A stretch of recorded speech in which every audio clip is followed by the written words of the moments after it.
ধান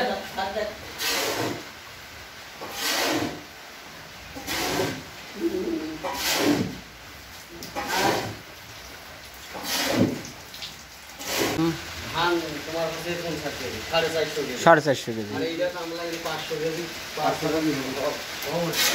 500 কেজির কম বেশি 500 কেজিই হবে আর কি, কম হবে না। এখন ওই যে তোমার থাকবি ধরো 405, হ্যাঁ 420 কেন কতগুলো মাপ ছিল? মাছ ছিল দুটো ডাবে 200 100 গ্রাম 300 গ্রাম ওইটা কি বেশি আছে তেমন 500 কেজি শর্ট 500 কেজি শর্ট ধরেন ওটা 100 কেজি 100 কেজি হবে 100 কেজি মানে 400 কেজি থাকলে এবার মাল বানালে 400 কেজিরই মাল বানাবো। মেডিসিন একটু বেশি করে নিয়ে আসতে হবে সেটাই। এটা 400 কেজি মাল বানাবে। হ্যাঁ এবার 400 কেজি বানাবো, না হলে ভুট্টার গুঁড়াগুলো ড্যাম হয়ে যাবে, নষ্ট হয়ে যাবে।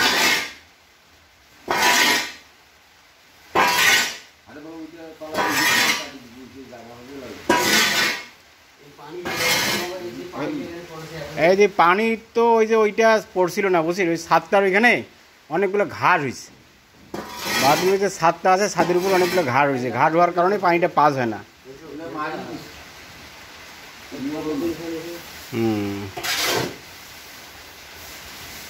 আসসালামু আলাইকুম সুপ্রিয় দর্শক, গ্রামীণ টকের নতুন আরেকটি পর্বে আপনাদের স্বাগত জানাচ্ছি। আমি আব্দুর রাজ্জাক, সাবেক অ্যাডমিন বাংলা সভা টিভি। তো আমরা দীর্ঘদিন থেকে আপনাদের সামনে নতুন কোনো ভিডিও নিয়ে আসতে পারতেছি না, মূলত বিভিন্ন ব্যস্ততা এবং আপনারা জানেন দেশের বিভিন্ন ধরনের সহিংসতার কারণে আন্দোলনজনিত যে জটিলতা শুরু হয়েছে ছাত্রদের। আমরা তো পূর্বের ভিডিওতে বলেছি আমাদের সম্পূর্ণ আমাদের পক্ষ থেকে সাপোর্ট রয়েছে ছাত্রদের পক্ষে। তো যাই হোক, আমরা সেদিকে যাব না, সেটা রাজনৈতিক ইস্যু। আমরা আসলে আমাদের খামারের জন্য আজকে ফিড তৈরি করলাম, মূলত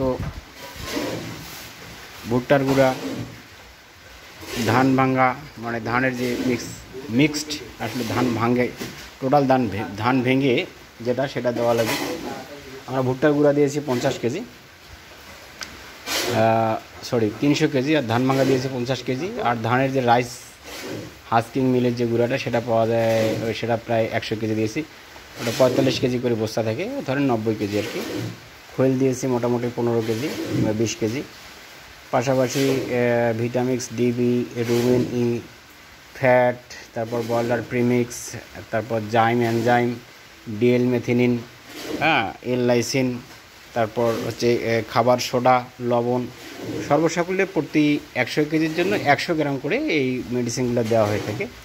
এগুলোর সংমিশ্রণে মোটামুটি আমরা মিক্সিং ফিডটা প্রস্তুত করে থাকি। তো এবারে মিক্সিং ফিড মোটামুটি তৈরি হয়েছে প্রায় 500 কেজি। তো এরপরে হয়তো বা আমরা আরও একটু বেশি তৈরি করব, তার কারণ আমাদের ভুট্টার গুঁড়ো একটু বেশি রয়েছে, 400 কেজির মতো ভুট্টার গুঁড়ো রয়েছে। এবার তৈরি হলে হয়তো 6 থেকে 700 কেজি ফিড তৈরি হবে। তা টোটাল এই ফিডটা প্রস্তুত করতে দেখা গেল যে 500 কেজি ফিড প্রস্তুত করতে গেলে 20,000 টাকার উপর লাগতেছে। আপনারা যদি হিসাব ধরে নেন 7,000 টাকার মেডিসিন, তারপরে হচ্ছে ভুট্টার গুঁড়ো বর্তমান 32-33 টাকা করে, ধরেন 300 কেজি ধরেন আপনারা মোটামুটি 10,000 টাকা কিংবা 10,500। তারপর এনাদার যেগুলো রয়েছে সেগুলো মোটামুটি 3,500 থেকে 4,000, এবং টোটাল যে খরচ ফিড মিক্সিং করতে যে ভ্যান থেকে শুরু করে আনুষঙ্গিক মিলের যে খরচগুলো সেগুলো সর্বসাকুল্যে মোটামুটি 20,000 টাকার উপর পড়বে। ধরেন অলমোস্ট 500 কেজি আর কি 20,000 টাকার উপর পড়তেছে। তো যাই হোক দর্শক, এই ধরনের মিক্সিং ফিড আমরা প্রায় মাসে 2বার করে প্রস্তুত করে থাকি। এখন একটু ধীরে ধীরে প্রস্তুত হচ্ছে, তার কারণে এখন গরুর সংখ্যা অনেক কম। আর কমাই দিচ্ছে এর কারণ হচ্ছে যে ফিডের দাম বেশি, মিক্সিং ফিড সবসময় প্রস্তুত করাটা একটু মুশকিল কিংবা হ্যাজার্টের বিষয়। আর গবাদি পশুগুলো মোটামুটি যেহেতু ম্যাক্সিমাম গরুই বিক্রি করেছে, এখন শুধুমাত্র কিছু সংখ্যক সার গরু রয়েছে। আর গরু বিক্রি করে আসলে গরুর টাকা গরুই খেয়ে ফেলছে, মূলত এরকম একটা পরিস্থিতি বর্তমান। মিক্সিং ফিড দিয়ে গরু লালন পালন করা মানে মাটির ব্যাংকের টাকা প্রস্তুত ধরে রাখা একই কথা, কারণ এগুলোতে খুব বেশি বেনিফিট হচ্ছে না, শুধুমাত্র খামার ধরে রাখার মতো একটা প্রতিকূল পরিবেশ আমাদের চলে যাচ্ছে। তার কারণে এর সময় ম্যাক্সিমাম খামারিরা গরু খামার থেকে আউট করে দিয়েছে, এবং অনেকে কুরবানি ঈদে গরু বিক্রি করার পর এখনও গরু কেনা শুরু করেনি। কিন্তু আমাদের যেহেতু পূর্বের যে গরুগুলো রয়েছে সেই গরুগুলো আমাদের এগুলো খাওয়ানো লাগতেছে। আর এইদিকে যে চারটা দেখছেন সেই চারটা কিন্তু নতুন করে কেনা গরু। ইনশাল্লাহ ঈদের আগে এবং ঈদের পরে ক্রয় করার পরেও মোটামুটি একটু ভালো স্বাস্থ্য ভালো হয়েছে। আমরা একটু আপনাদেরকে এই পূর্বের গরুগুলো এবং প্রথমের গরুগুলো একটু দেখিয়ে দেওয়ার চেষ্টা করব। আমরা এই গরুগুলোকে বর্তমান 1.5 কেজি সকালে 1.5 কেজি রাত্রে দিচ্ছি নতুন গরুগুলোকে। আসলে মিক্সিং ফিডটা মানে একটু গুঁড়ার মানে ধানের হাস্কিং মিলের গুঁড়াটা একটু বেশি হওয়ার কারণে খাদ্যর মানটা একটু কমে গেছে যদিও, কিন্তু তারপরও করার কিছু নেই। তার কারণ যেহেতু দীর্ঘদিন এই গরুগুলো লালন পালন করা লাগবে, সেই ক্ষেত্রে এটাই বেস্ট অপশন মনে করি। এই গরুটা আসলে 62,000 টাকায় কেনা, অলমোস্ট 1 মাস পার হয়েছে, প্রায় মাস দেড়েক হয়ে গেল ক্রয় করার।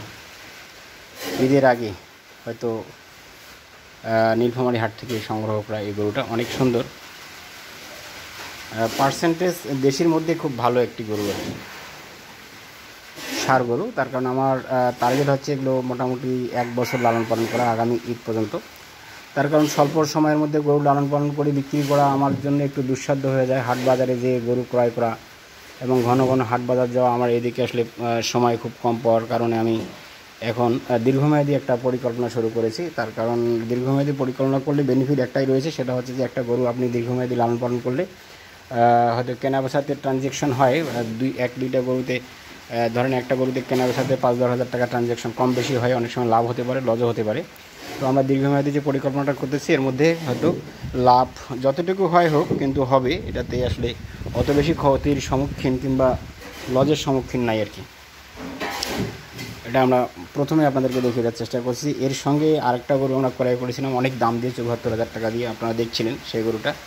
এই গরু একটু দাঁড়াও তো বাবা, একটু নিয়ে আসো তো, এই একে একটু দাঁড় করাইতে হবে, এই দাঁড়া তো, এই দাঁড়ছে।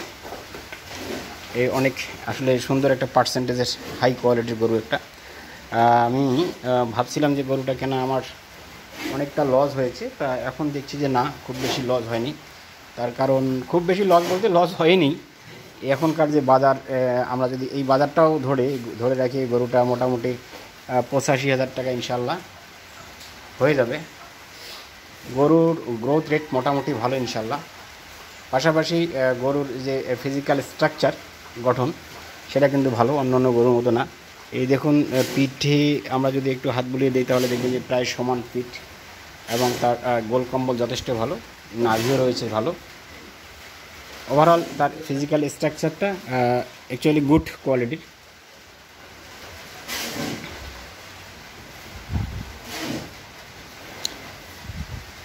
$74,000 টাকা আর 1,000 টাকার রসিদ দিয়েছিল ঈদের হাটে, মোটামুটি 75,000 টাকা পড়ে গেছে গরুটা। এখন বিক্রি করলে ইনশাল্লাহ 85,000 টাকা হয়ে যাবে, যতটুকু ধারণা মনে হচ্ছে গরুর পার্সেন্টেজ অনুযায়ী আর কি দাম। আর 64,000 টাকায় ক্রয় করা, আমরা এর আগেও আপনাদেরকে দেখিয়ে দেওয়ার চেষ্টা করেছিলাম। এই গরু অনেক সুন্দর ইনশাল্লাহ, মোটামুটি একটা ভালো দাম অলরেডি প্রত্যাশা করা যাচ্ছে। এগুলো কেনার 1 মাস হয়ে গেছে, এগুলো ঈদের প্রায় 2-3 সপ্তাহ পরে ক্রয় করেছি, 3 সপ্তাহ পর হয়তো বা। এই গরু একটু দাঁড়াও, গরুর গ্রোথ রেট মোটামুটি ভালো, খাবার দিচ্ছি 1.5 কেজি সকালে, 1.5 কেজি রাত্রে।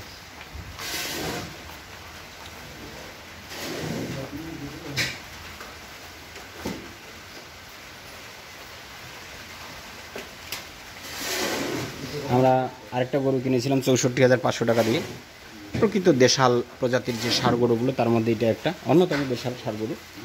আর এই গরুটার পার্সেন্টেজ সর্বোপরি দেশি যেহেতু, সেক্ষেত্রে তার কুচটা একটু তো বড় হওয়ারই কথা, এবং সে একটু রাগি টাইপের হয় দেশি প্রজাতির গরুগুলো। এই রশিটা হালকা হয়ে গেছে রে বাবা, এ তো একটু লম্প করতেছে, আরেকটা নতুন রশি আছে সেটা লাগাতে হবে। এই সোজা হতে দেখি, এদিকে যা, এই যখন তখন আসলে ছুটে যেতে পারে। 64,500 টাকায় গরুটা ক্রয় করা আছে। ইনশাল্লাহ সামনের ডিসেম্বরে গরুটা বিক্রি করার একটা টার্গেট করেছি, মোটামুটি ভালো। এগুলোতে মাংস ধরাবো আর কি, ডিসেম্বরে বিক্রি করবো। দেখুন যে মাংস ধরলে গরুটা অলরেডি 3.5 মণ প্লাস আসবে, এইটারও ঠিক একই প্রস্তুতি আসবে। হ্যাঁ, এগুলোতে মাংস লাগাবো, মাংস লাগিয়ে এই গরু কয়েকটা বিক্রি করব স্বল্প সময়ের মধ্যে। আর 3.5 মণ প্লাস হলে মোটামুটি 1 লক্ষ টাকা করে দাম আসবে ধারণা করা হচ্ছে। এই ডিসেম্বরের মধ্যে 1 লক্ষ টাকা করে আসলে, ডিসেম্বরের আগেই 1 লক্ষ টাকা করে আসলে হয়তোবা গরুগুলো মোটামুটি একটা ভালো লাভ আসতে পারে। তো আমরা আপনাদেরকে পূর্বের যে গরুগুলো সেগুলো একটু দেখে দেবো। যে আমাদের টিনটেন,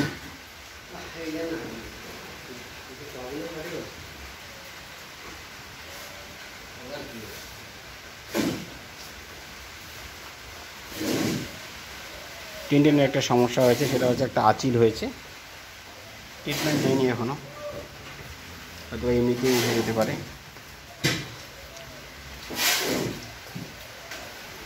টিনটেনের পরে দিকে আছে লালু ভাই, এইখান থেকে একটু শুয়ে আছে, আজকে উঠাতে পারলাম না, মানে উঠালাম না আর কি, উঠাতে পারলাম না বলে ভুল হবে। তারপরে রয়েছে টাইগার। এই তুই এখনই কেন রে মঞ্জুরুল?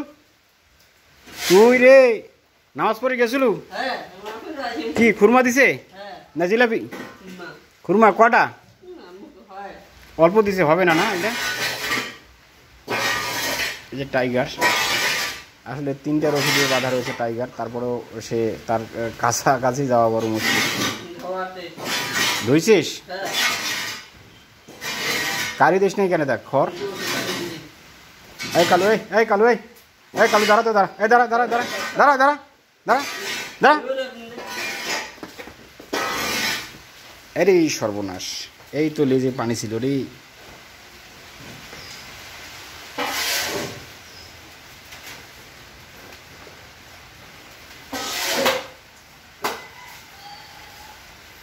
ইনশাল্লাহ দীর্ঘদিন রোগে ভোগার পর কালু মোটামুটি সুস্থ, এখন